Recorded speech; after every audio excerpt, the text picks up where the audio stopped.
Vodouisant yo divisé, religion mal documentée, et rituel yo aussi varié. Dis-moi pour qui?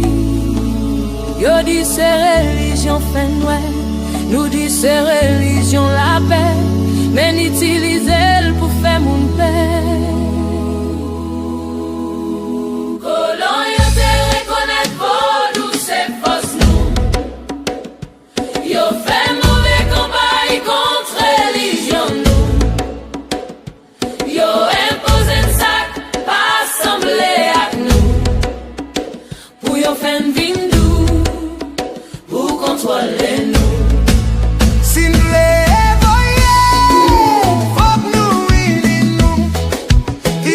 C'est force nous, c'est croyance nous, pas quitter le tomber, c'est l'essence nous, ou qu'on doit pas qu'aimer, mais faut respecter.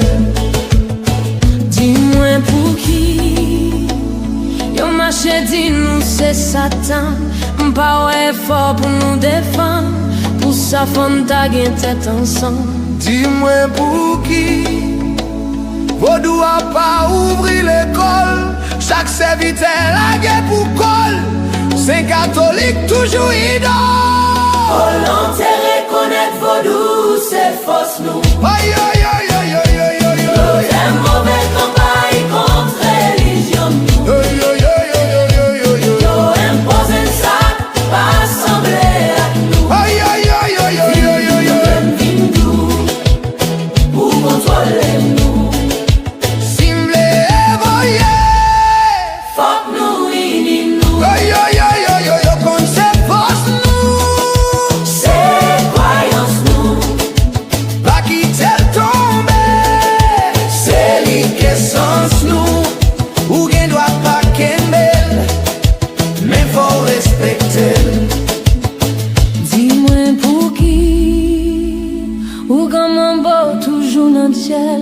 Yon a dit l'autre mot, mais coup fiel, unification nous essentielle. Dis-moi pour qui, nous tout pas qu'à kembe même livre, nous pas kembe yon marche à suivre, la couille tombe en dérive. Nous prendre un chimère, sorti d'Aromène, dans toute route n'a présité, prière Guinée. Esprit yo pas de la guerre, non, chimère. Nous c'est petite l'Afrique guinéenne. Louga ou t'es emporté par européen. AYIBOBO, awo shanago, awo, awo, awo, awo shanago, c'est Vodou nous. AYIBOBO, awo shanago.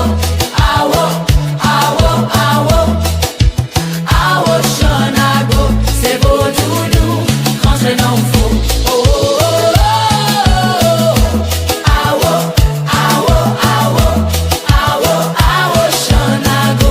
C'est Vodou nous, quand je n'en fous. Oh, oh, oh, oh.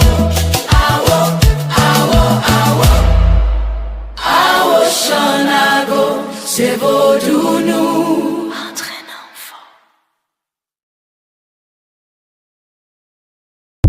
With the Yoruba system now. Now the Yoruba, like the Hausa traditional system, practice monarchical system, a centralized government. At the center of the administration is the king. Let's take the old Oyo Empire as a case study. We can see from here, the king is at the center of the administration. But one thing that is unique about the Yoruba system is that the Yoruba system is democratic. Democratic in the sense that the king could be questioned, could be called to order. Let's look at the administrative system. At the center of administration, we have the Alaafin of Oyo. Alaafin of Oyo. Alaafin of Oyo is the commander-in-chief of the armed forces, the commander of the government. And after Alaafin of Oyo, we have the Council of Obas. the Council of Kingmakers. We call them Oyomesi. Oyomesi is headed by Bashoru, and the Council of Sheepmakers comprises of 7 different sheepmakers. Also, after Oyomesi, we have the secret court. The secret court. After the secret court, we have the ballets, Ajele. Now these ballets are in charge of small villages. They are in charge of the small villages. And the last one, we have the army. The army are referred to as Esho in Yoruba language. Esho. So all they do is that in case of war, in case any other society wants to invade the Yoruba land, these people are the one who will always go out to fight the war on behalf of the society. And that unit is headed by Are Ona Kakanfo. And in Yoruba tradition, the Are Ona Kakanfo is meant not to lose any war. In case he loses a war, he is to commit suicide. He is not expected to come back to the society. All right. Now let's back to the democratic system of the Yoruba society. Like I told you the other time, the Alaafin is not a dictator. His authority is subject to ratification by the Oyomesi and Ogboni. So if the Kabiyesi, the Alaafin, becomes too powerful, it can be removed from office. And how can it be removed from office? It can be told to open the calabash. So once he opens the calabash, it will commit suicide, it will die. Or it can be sent on exile. So the Alaafin is not too powerful. It's subject to the other organs of government in the old Oyo Empire. Did you know in Haiti there's something called grais cacao? It's an oil some Haitian men believe can make their eggplant grow. And the way they use it is even crazier. They don't just put it on randomly, no, they wait for the full moon. Because according to the old belief, that's when the oil is strongest. So you'll hear Haitian men saying things like, bro, wait till the moon is full, that's when grais cacao really works. Some will massage it on their eggplant like it's magic lotion, hoping to wake up the next morning with a bigger blessing. Of course, nobody knows if it actually works, but the belief is strong. And if you ask a Haitian man about it, he'll swear he knows someone who saw results. Haiti has some wild traditions, and grais cacao under a full moon is definitely one of the funniest ones. If you want more real Haitian stories they never talk about, follow this page for more.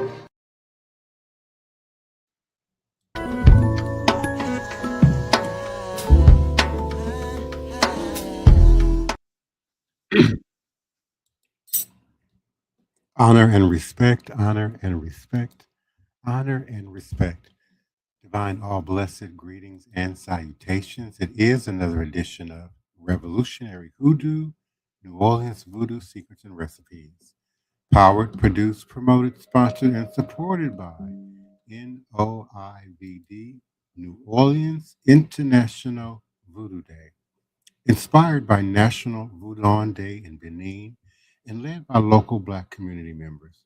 New Orleans International Voodoo Day is a day of collective remembrance and spiritual reparation that is preceded by a symposium and includes a procession to monuments at the sites of slavery in New Orleans, ritual to account for and seek absolution for the city and the country's participation in the institution of slavery, homage to those ancestors who suffered through and survived the transatlantic slave trade, and honor and appreciation for the achievements of those who came out of this oppression. 2 days of education, creative expression, elevation, cultural exchange, and above all, healing. Through authentic voodoo traditions handed down through generations, we offer a path to healing from the ongoing ramifications of slavery and racism in the United States. And we continue to invite your continued support, participation, donation, sponsorship, visitation, uh, in the International New Orleans Voodoo Day, our third annual International New Orleans Voodoo Day. We invite you to visit us at www.voodooday.org, www.vodouday.org for more coming information and continuous updates about this growing and powerful legacy and event. And we're certainly appreciative and thankful for your continued support and participation in our 9 p.m. U.S. Central Standard Time weeknight podcast. We certainly are grateful and appreciative of those of you in social media, and certainly those who show up and participate in the live chat. Greetings and salutations to you and yours, beloved. I believe there's session hyphen. We certainly appreciate you, and Mambo, Sally Ann Glass. We certainly appreciate your continued support. AYIBOBO to Mon, to you as well. And I will be unmuting my beloved co-host momentarily, the Queen Mother, Sister Toni Val Martinez, community activist and community Queen Mother, the beloved Elder Reggie Greensoul, leader and founder of Shrine of the White Cloth, faithful and committed member and co-administrator of NOIVD, to our beloved Joshua Nylan Tanner, armor bearer, wild man, first priest, House of the Divine Prince, also initiated member of the Source and faithful committed member of NOIVD, and our beloved Bianca Johnson Plessy, Queen Mother Bianca Johnson Plessy, faithful and committed member and initiated member of the Source and committee member of NOIVD. Again, we certainly are thankful for your continued support, dedication to participating in this 9 p.m. U.S. Central Standard Time podcast. And on tonight, we want to discuss the living power of herbs and plants across the so-called Black Atlantic, if you will. My beloved brothers and sisters, children of the ancestors, hear me now. Let us gather in this circle of memory, in the circle of power, in the circle of green life. For today, I speak of herbs, the plants, the roots, the leaves, those silent companions that have walked with humanity since the dawn of time. They are not mere vegetation. They are not simply food or medicine. They are spirits. They are teachers. They are bridges between the worlds. In the beginning, the red earth of Africa, herbs were never separate from the sacred. And among the Yoruba, the Fon, the Ewe, the Akan, the Congo, the Zulu, every people knew that plants carried Ashe, the divine force, the living energy that emanates and animates all things. The leaves of Ewe were gathered with prayer, never casually. The bark of trees was stripped with offerings, never greedily. And the roots were dug with respect, for beneath the soil lies the womb of Mother Earth. And in Fa divination, the practitioners speak of herbs as living allies. Each plant has its own orisha, its own spirit, its own destiny, its own loa. And the bitter leaves cleanses, the sweet leaves heal, the thorn protects. And so the African priest, healer, and diviner became botanist, pharmacist, and theologian all at once. Understand this. In Africa, there was no division between medicine and magic. The healer knew that illness was both physical and spiritual. A fever might come from infection, yes, but it might also come from imbalances, from broken taboos, from spirits disturbed. And thus, herbs were prepared with chants, with drumming, with sacrifice. The leaf was boiled, but also sung to. The root was crushed, but also prayed over. The smoke was inhaled, but also invoked.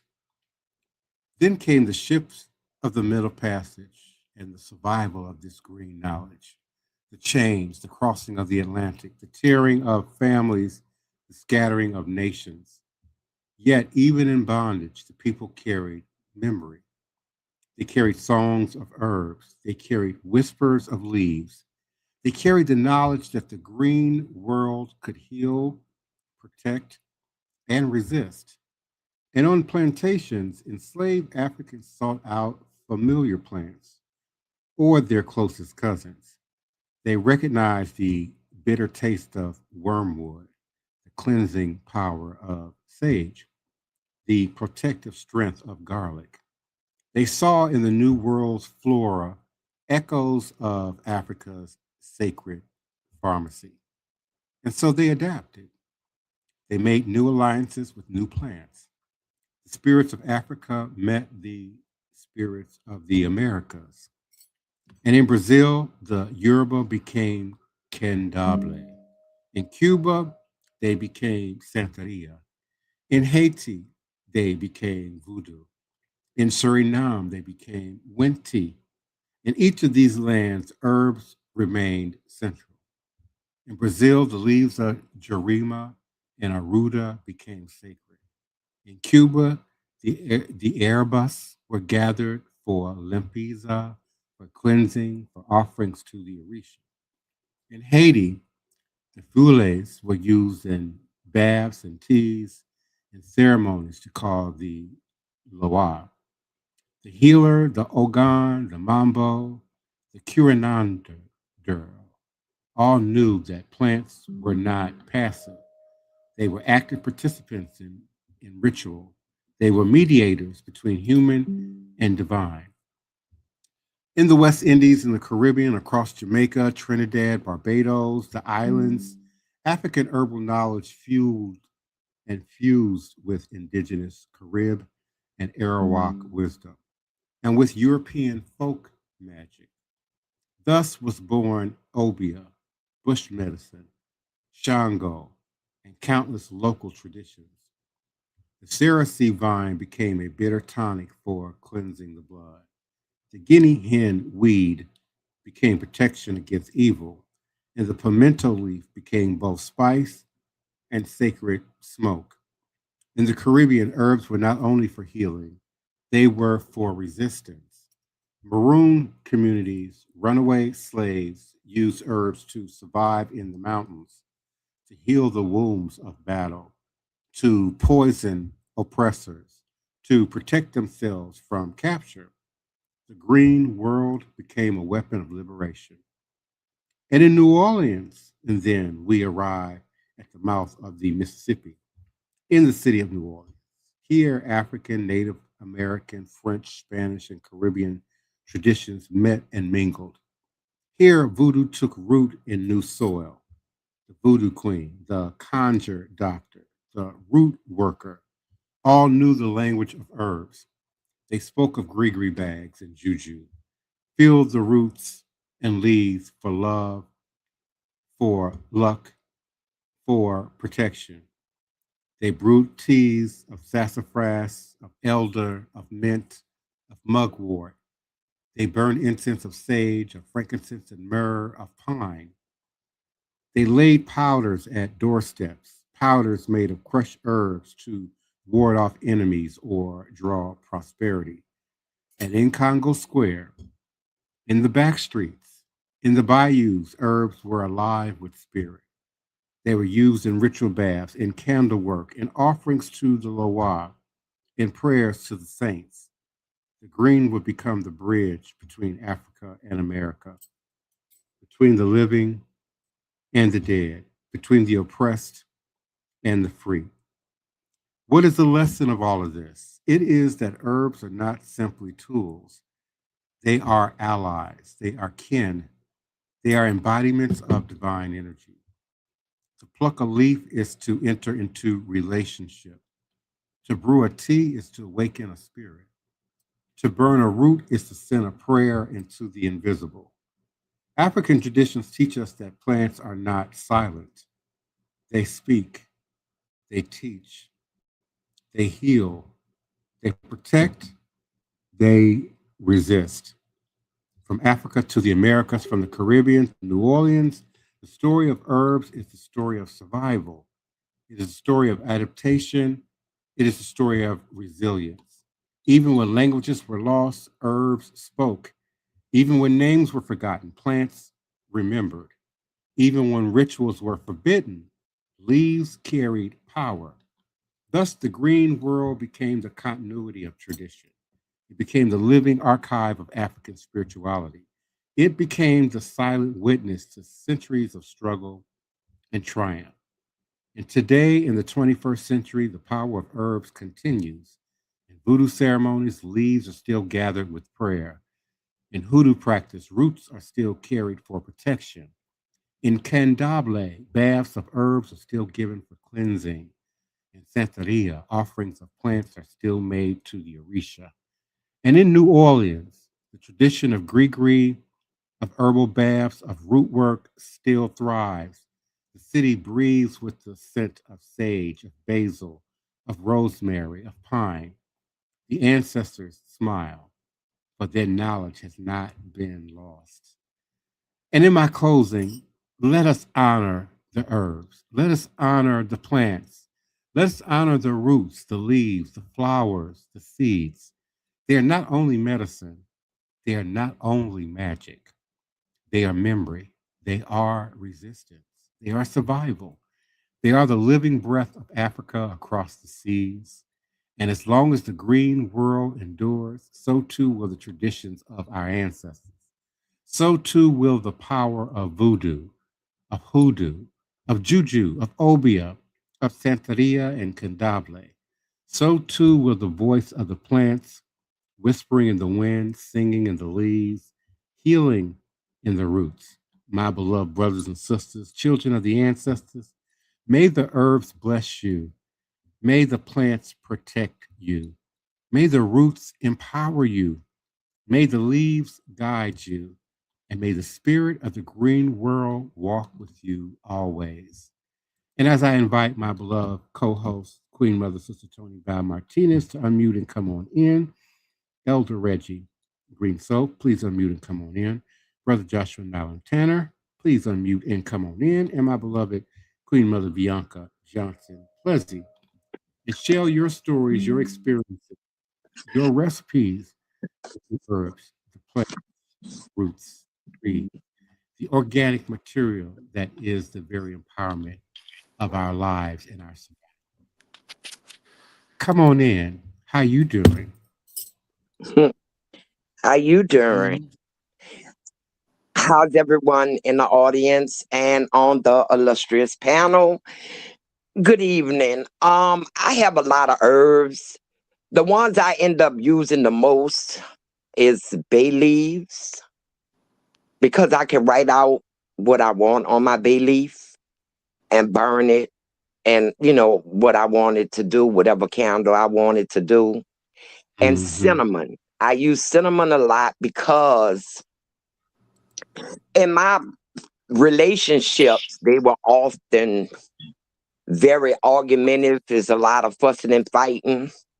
So I would put the cinnamon on to boil, and that would calm down my husband. And virtually, I found out it calmed down everybody.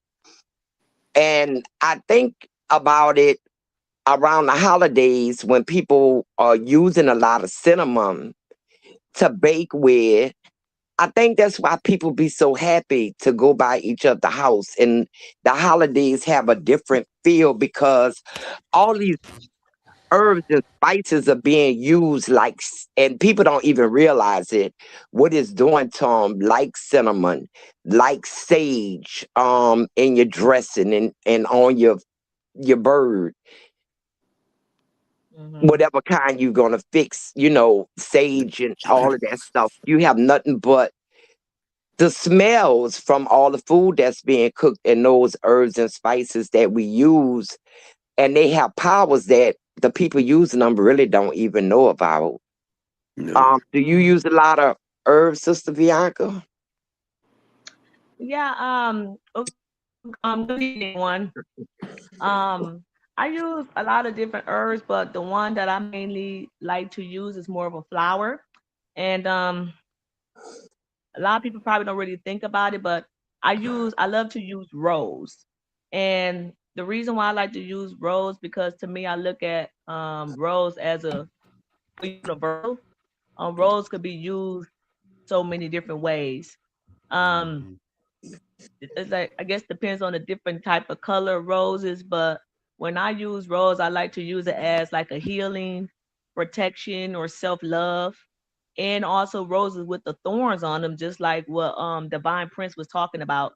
The thorns on the rose associated with defense. Also dealing with emotional balance, luck, and peace, and heart healing for your heart chakras.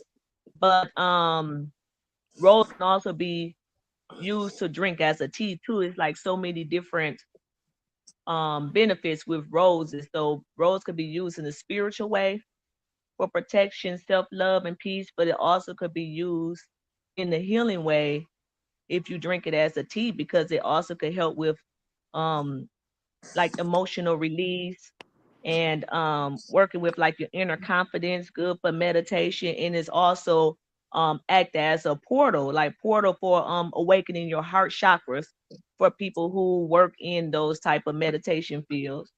Um and also I can use it as a dry rose because when rose do die, like they don't really die, like they dry out, but they still stay in their own physical form.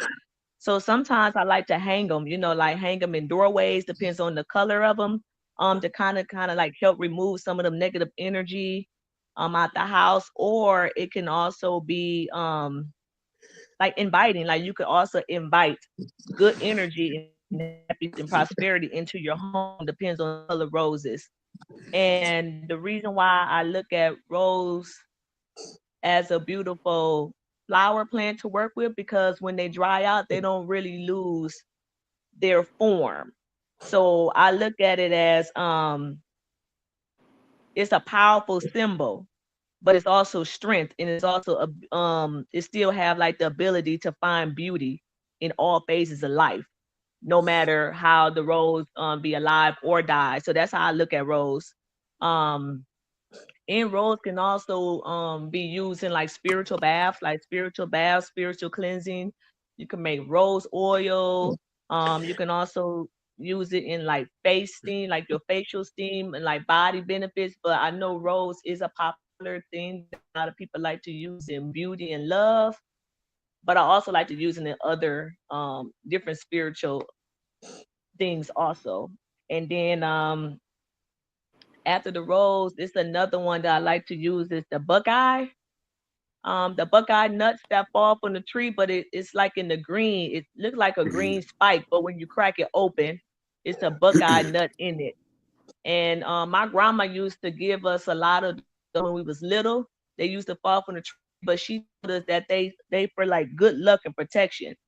But I also know that she told me it was like mainly a Native American tradition. To them, it Yep. resembles like a deer eye, which symbolize like power, um, intuition, and sometimes they carry them as talisman. Um, to ward off like negative energy and stuff. So I just remember my grandma used to always give me and my cousin like a bunch of them buckeye nuts and say, "Hey, put them in your pockets or wear them around like a necklace and jewelry. This is going to be for good luck or prosperity or anything like that." And also help you ground yourself in connection with the nature.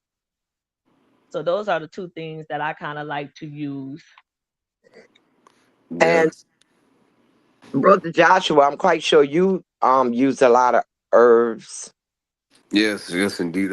I do. I do. I like to. I like to approach the things that we take from out of the ground in a very sacred manner. So yeah, I do. I kind of that's what we have and that's what we stand on. That's our foundation.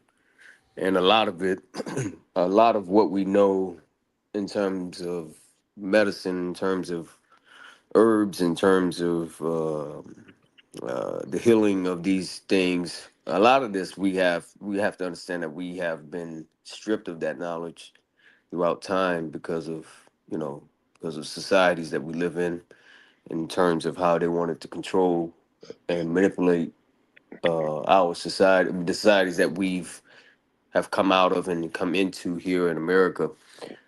But I'm saying this to say that in terms of what you just mentioned, the Buckeye, in terms of being a that is definitely an American Indian Native um, tradition, um, along with, I mean, here in America, we had many different societies and cultures of people here, like the Gullah, the Seminole, you have the Creek, the Yamasee, and you have the Iroquois, and you have the Mississippian mound building society that was here, that was all utilizing medicine, sacred medicine that is still here and is still in the ground.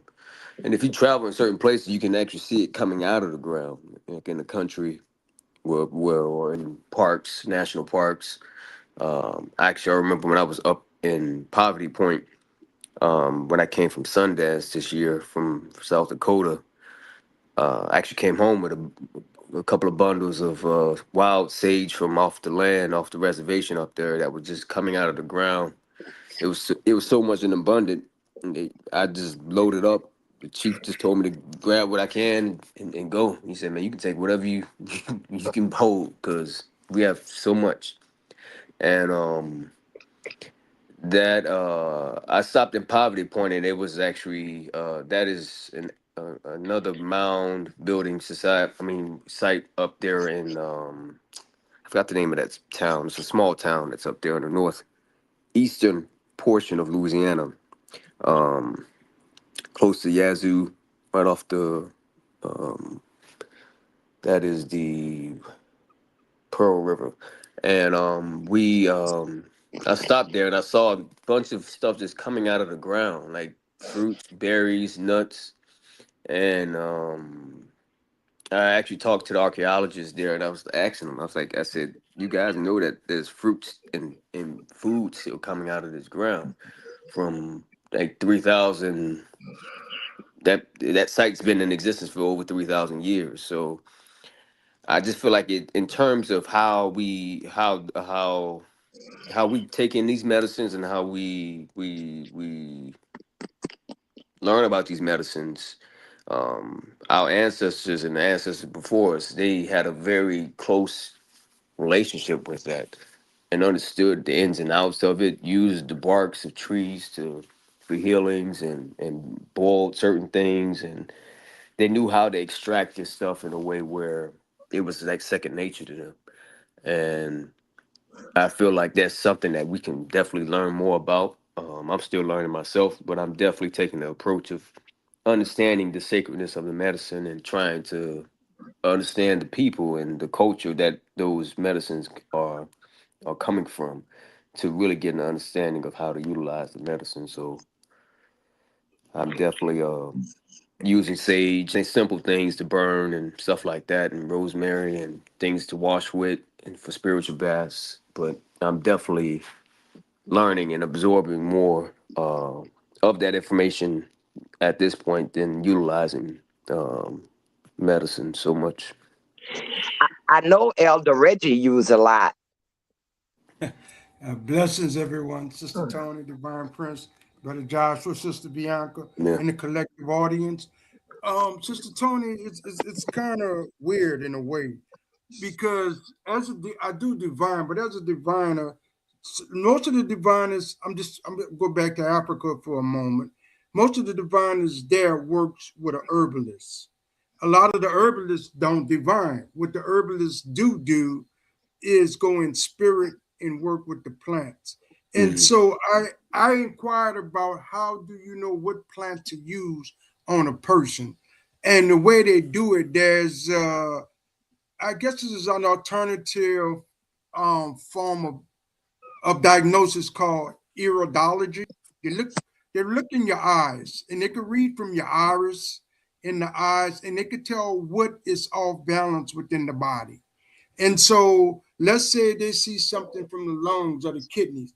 They know what particular, over the years, similar to what Brother Joshua was talking about, they know what herbs are associated with what body function. And then they'll work from that perspective to help heal the person. Because as people say, herbs are your medicine is herbs. So herbs heal, they feed, and they do a plethora of other things. So with me, yeah, I got books. I learned a lot about the herbs, but I was trying to learn it from an herbalist perspective. And so I just wasn't messing with it just randomly like that. Like the herbalist. So is it like the diviner and the herbalist get together? The diviner tells the herbalist what the problem is, and the herbalist comes up with the medicine. Yes, exactly. Okay. The herbalist comes up on what particular plant or what 2 or 3 plants you put together to help heal. Even when we are talking this in perspective of voodoo, hoodoo, and the ATRs, it still worked that way. Even our forefathers used it that way from an herbalist perspective. Very interesting. Very interesting. To close in our time, I want to turn it over to the Divine Prince so that he could thank our listening audience on our other platforms. And then he'll turn it over to Elder Reggie to do our announcements and final words of wisdom. All right, beloved, take it away. We're always appreciative of all of you who listen and participate by way of the various social media platforms where we could be reached. Our various Facebook profiles and pages and groups. LinkedIn, certainly we're thankful for our LinkedIn listenership and participation. The YouTube audience, the Twitter X audience, and we're also thankful and appreciative of those who come in and listen by way of Instagram. Elagunda, Hosu, we certainly appreciate you. I am Charlie Elliott. Thank you so much for coming through. Be Royal, we certainly do appreciate you. Odogwu lives forever. Card Zees, we certainly appreciate the both of you. Ashley Nicole, 730, thank you for coming through. 318 Stephen, thank you for joining us. I am Siren Empress. Thank you for coming through. Lisa Lady Cake, thank you for coming through. Leah Tipton, greetings and salutations. Nakia Raj, thank you for coming through. Sheena Sunshine, Anna Spanish, thank you for coming through. Sonder Nay, we certainly are thankful and appreciative of you. I am Sir Moshi, thank you for coming through. Master Richie FBG, we appreciate you for coming through and for your love of voodoo. And Mario Theme, I hope I'm pronouncing that correctly. Thank you for coming through. And we look forward to meeting you here Monday through Friday, U.S. Central Standard Time, 9 p.m. U.S. Central Standard Time, on a platform near you. All is a blessing.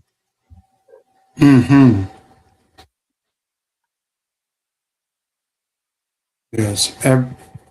Advertisement of the upcoming events.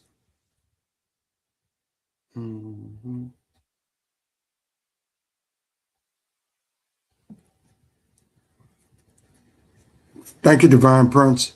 Our next moon ritual prayer and application ceremony will occur on the next new moon, which is Friday, December the 19th. That location is 710 Cluett Street, and the time is 6:30 p.m. The ritual is in the ritual space of spiritual warfare for the present political climate that we live in. This Saturday, the 13th of December at 6:30 p.m., we have a Gede ceremony, and that location is 3319 Rosalie Alley, New Orleans, Louisiana. It's between Cluett and Desire in the Bywater area.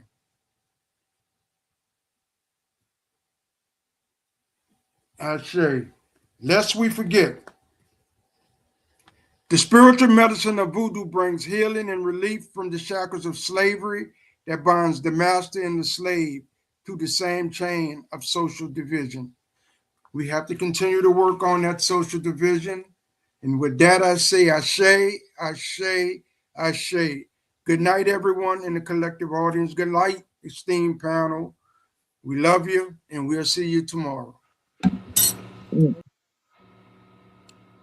Good night, Odabo. This is the train ride from Memphis to Chicago, the more than 10-hour train trip from Tennessee to Illinois. You will experience it on Amtrak City of New Orleans. A train route runs between Chicago, Illinois, and New Orleans, Louisiana, with a distance of approximately 900 miles. The route offers diverse scenery, from the Mississippi River to the rural landscapes of the southern United States and bustling urban areas like Chicago and New Orleans. The entire journey will last about 19 hours. And don't forget to check your tickets for this journey.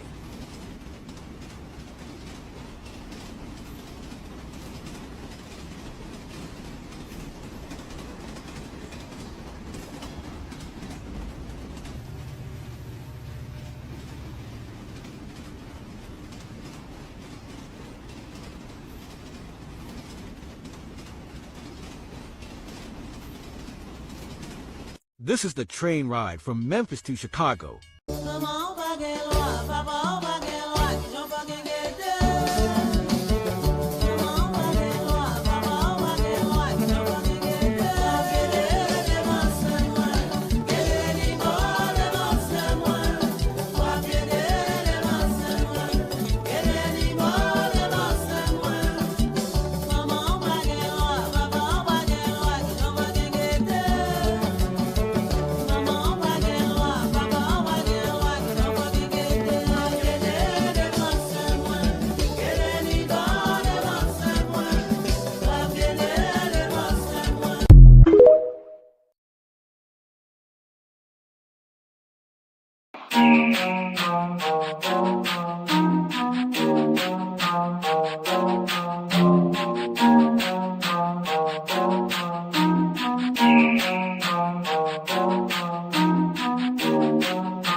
Please, allow me to show you something.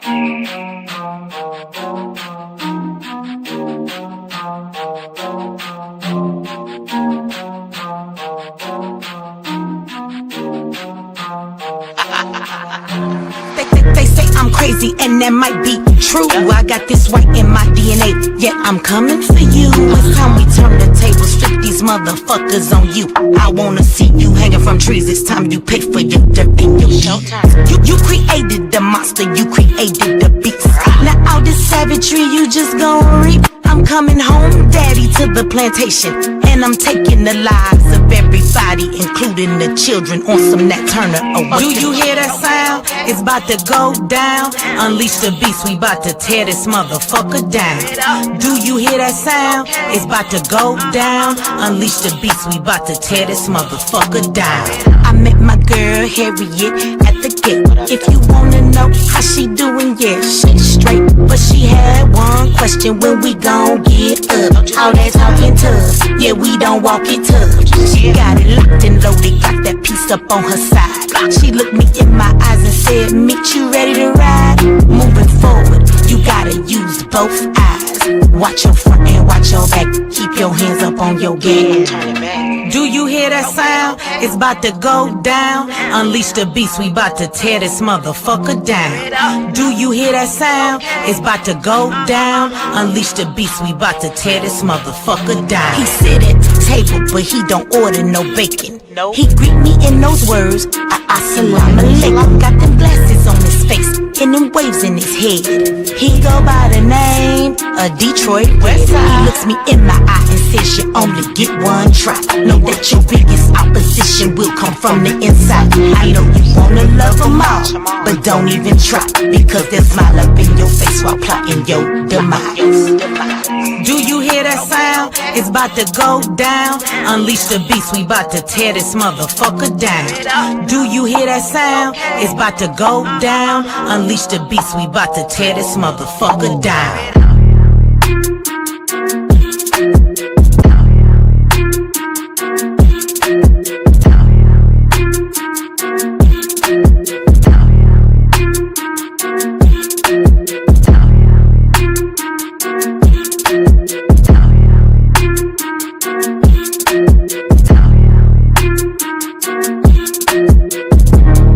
We are the children of the ancestors that weren't